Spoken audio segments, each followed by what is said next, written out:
Hi everybody, welcome to the latest KBC vlog. It's my pleasure to be leading it today, and as you can see I've been joined by a special guest, very special, Darren, and you all know Darren very well. Say good morning, Darren. Good morning. Or afternoon, whenever you're watching it. We're continuing to use Glen Scrivener's excellent book, Reading Between the Lines. We're not even a third of the way through this book. There's a long way to go, but the Bible's great that way. There's always something new to say and to share. And the passage that I want you just to quickly go and read, it's only 4 verses today. Matthew chapter 10, verses 28 to 31. And we'll just wait for you while you go and do that. Hopefully you've read those verses. I will refer to a couple of them as we go through, but let me read something from Glen Scrivener and then I'm going to throw a couple of questions Darren's way. Didn't know he was doing this, but you know. He talks about a film called There's Something About Mary, which many of you might have seen years ago. It was a comedy starring Cameron Diaz. And in the film, a man called Ted is besotted with a woman called Mary. And he says at one point, "She knows my name. Some of my best friends don't know my name." Well, that tells us that it's great when you're known, isn't it? We all want to be known. It's an incredible thing, and we all crave connection with people, and it's great when we get that connection and we know that we're not on our own, that somebody has noticed us, somebody knows who we are. Ask yourself this, Darren, how many people know you? Generally, how many hundreds of people might know you? Locally. If I went onto Facebook and saw how many people have connected with you on Facebook, for example, it'd be more than a handful, wouldn't it? Yeah. But how many people really know you?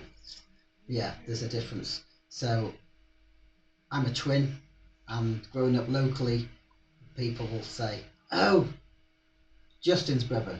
So we're obviously growing up in a small town where I went to the local high school. We're known by a few people, but how many close friends? That'd be a lot smaller number, wouldn't it? How many people know your eye colour without looking? Less than 5. How many people know your birthday? Maybe 10. How many people know your middle name? 5. Plus anybody that sees you on Facebook, because it's on Facebook. True. How many people know your blood type? Do you know your blood type? You see what we mean? Sometimes we think we know people, but actually what we know is maybe a surface level. Knowing people at a deeper level is more significant and more important. That's Rosie, Margaret Fox's dog, barking in the background. I think you all know Rosie. The number shrinks once we get into the detail, doesn't it? And actually there's only one person who truly knows us, and that's God, because we, even with our loved ones, we can pretend, or we can lie, or we can put on a front, and certainly that's one thing that we're all guilty of, I think, when we come to church.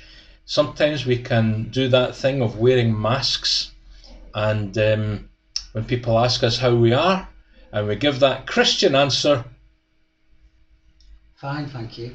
Yeah, and we know that inside our hearts are broken, or we are upset about something, or we're truly worried about something.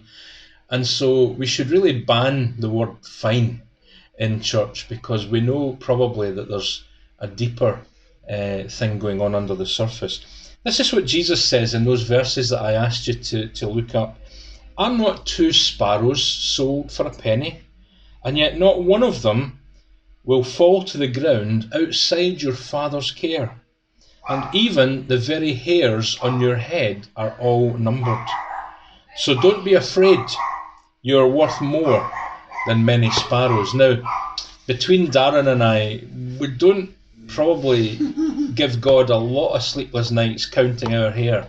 Certainly I don't anymore. I did used to have hair. There are photos, there is evidence available. But of course the deeper point is that God knows us at that deeper level than even our loved ones, even maybe our spouses or our children. God cares. He doesn't just know us, he cares. And he alone knows everything about me. He made me, he made you, he knows you even better, dare I say, than you know yourself. He knows the intimate thoughts of your heart, the best things that you think of, and also the worst things that you're capable of thinking. And that should humble us and cause us also to be thankful that he doesn't reject us, even though he knows that. We used to sing in my childhood a little Sunday school chorus called A Perfect Friend. A perfect friend is one who knows the worst about you and loves you just the same. There's only one who loves like this, and Jesus is his name. Oh, wonderful, wonderful friend. I hope that today that you know that you are known. That you are known by Almighty Father God, the one who made you, the one who cares for you deeply. Not only are you known, but you are loved by him. And I trust that that gives you a little spring in your step and a little hope in your heart today. And even though you may not be fine in all departments, yet God cares. Have a great day, and thank you for Darren, who just came into the office and didn't know that he was doing this, but it's just it saves you having to look at me, doesn't it? Let's be honest. Amen. Take care. God bless you all. Thank you. Bye.